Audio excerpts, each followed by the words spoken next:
Yes, reka mitsengo ikaze nanone nizere kumeze neza cyane gatanu kuri gatanu. Hanyuma igitondo ngiye kuvuga ku mugabo bita Andi Bumuntu.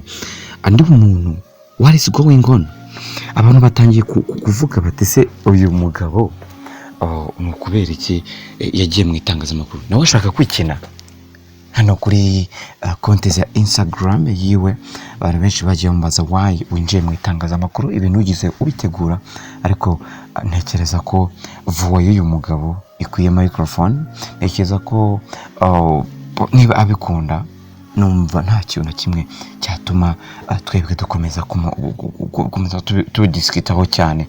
Ubwo icyo tugomba gukora ni ukumukunda ndetse no kumuha courage. Abanyamakuru benshi bagiye bavuga ngagiye kwikina, ngagiye gukora ibi ngibi, ariko guy reka tuba abana beza, tuba abajyanama beza, ahubwo tumentraining ko ari ibintu byiza nyine kuba yinjiye mu mwuga w'itangazamakuru, ndetse ari ikintu cy'agaciro, ari ikintu buri muntu wese ari kwishimira akavuga ati wow, ikaze mu mwuga, twere kushitinga ma bibrara muvandimwe wacu. Haba umuziki abikoze neza, kuyo utavuga tutereka no mu itangazamakuru nabyo bikore neza. Let's go. Nako kantu ngiye nta kunyumvuga byinshi man.